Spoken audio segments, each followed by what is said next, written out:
কালের কণ্ঠ পত্রিকার প্রধান শিরোনাম, দ্রব্যমূল্যে হাঁসফাঁস মানুষের। প্রতিবেদনে বলা হয়েছে, ঈদের পর থেকে চাল সহ বেশ কিছু নিত্যপণ্যের দাম লাগামহীন। গত এক মাসে সব ধরনের চাল, আলু, দেশি পেঁয়াজ, টমেটো, বেগুন, করলা ও সোনালী মুরগি এই 7 পণ্যের দাম খুচরা পর্যায়ে 113% বেড়েছে, যা সাধারণ খেটে খাওয়া মানুষের জন্য, সাধারণ চাকরিজীবী মানুষের জন্য, যাদের আয় ইনকাম কম, তাদের জন্য এটি খুবই খারাপ খবর। বা বর্তমানে যে পরিস্থিতি ইনফ্লেশন রয়েছে, তাতেই তাদের জীবন চালাতে হিমশিম খাচ্ছে। তারপর আবার দ্রব্যমূল্যের চড়াঘাত একদম পিঠে ছুরি মারার মতো। পণ্যের দাম নতুন করে বাড়লেও আয় না বাড়ায় ক্রেতা অসহায়। কিনতে গিয়ে পকেটের 12টা বেজে যাচ্ছে তাদের। অর্থাৎ পণ্যের দাম বাড়ছে ডে বাই ডে, কিন্তু তাদের বেতন বাড়ছে না, তাদের আয় বাড়ছে না, সেজন্য তাদের 12টা বেজে যাচ্ছে। কোনো কারণ ছাড়াই নতুন করে চালের বাজারে অস্থিরতা শুরু হয়েছে। বিশেষ করে মিনিকেট হিসেবে পরিচিত সরু চালের দাম খুচরা কেজিতে 1 লাফে 10 টাকা বেড়েছে।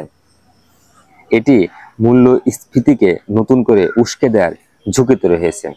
অর্থাৎ বলছে কোনো কারণ ছাড়াই চালের দাম বেড়েছে। এবং মিনিকেট যেটা সরু চাল, যে চাউলটা মানুষ খেতে পছন্দ করে, সেটা পার কেজি প্রতি 10 টাকা বেড়েছে, যা মূল্যস্ফীতিকে নতুন করে উস্কে দেওয়ার ঝুঁকি তৈরি করেছে। এতে ভোক্তাদের মধ্যে অস্বস্তি তৈরি হচ্ছে। বিক্রেতারা বলছেন, গত 2 সপ্তাহে মিল পর্যায়ে মিনিকেট চালের দাম অস্বাভাবিক হারে বেড়ে গিয়েছে। অর্থাৎ মিনিকেট চাউলের দাম মিল পর্যায়ে অস্বাভাবিক হারে বেড়ে গিয়েছে। এবং এই চাউলটাই সারা বাংলাদেশের মানুষ, যারা একটু উচ্চ মধ্যবিত্ত, তারা এই চালটাও খেতে পছন্দ করে। সেই চাউলটার দাম বেড়ে গেছে, সরু চাউল যেটা। এর প্রভাবে খুচরা পাইকারিতেও দাম বেড়েছে। কিন্তু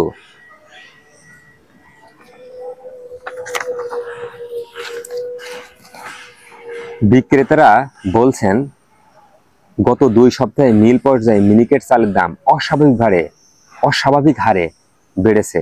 এর প্রভাব খুচরা ও পাইকারিতেও দাম বেড়েছে।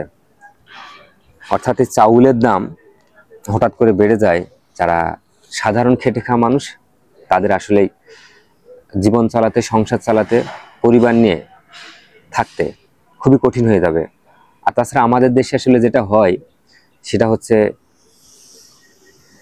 আমি আরেকটা খবরে দেখলাম যে ধান এখন আর কৃষকের কাছে নেই, সেটা এখন খড়ি, যারা পাইকারি ব্যবসা করে, তাদের কাছে রয়েছে। এবং তাদের এই একটা সিন্ডিকেট থাকে, এবং সেই সিন্ডিকেট যখন যা ইচ্ছা তখন তাই করতে পারে। এতে বিগত সরকারের আমলেও আমরা দেখেছি এই জায়গাটায় খুব একটা ভালো কিছু করতে পারেনি। অর্থাৎ দ্রব্যমূল্যের ঊর্ধ্বগতি এবং বাজারের নিয়ন্ত্রণ সাধারণ মানুষ খেটে খায় যারা, যাদের ক্রয় ক্ষমতার ভিতরে রাখতে পারেনি। এবং এখনোই সেই ধরনের পরিস্থিতি হচ্ছে। তা আমরা আশা করব যে ইন্টেরিয়র গভর্নমেন্ট যারা আছেন, তারা এই ব্যাপারগুলো যেন দেখে এবং সাধারণ মানুষ যেন খেটে খেয়ে তাদের জীবনটা পরিচালনা করতে পারে।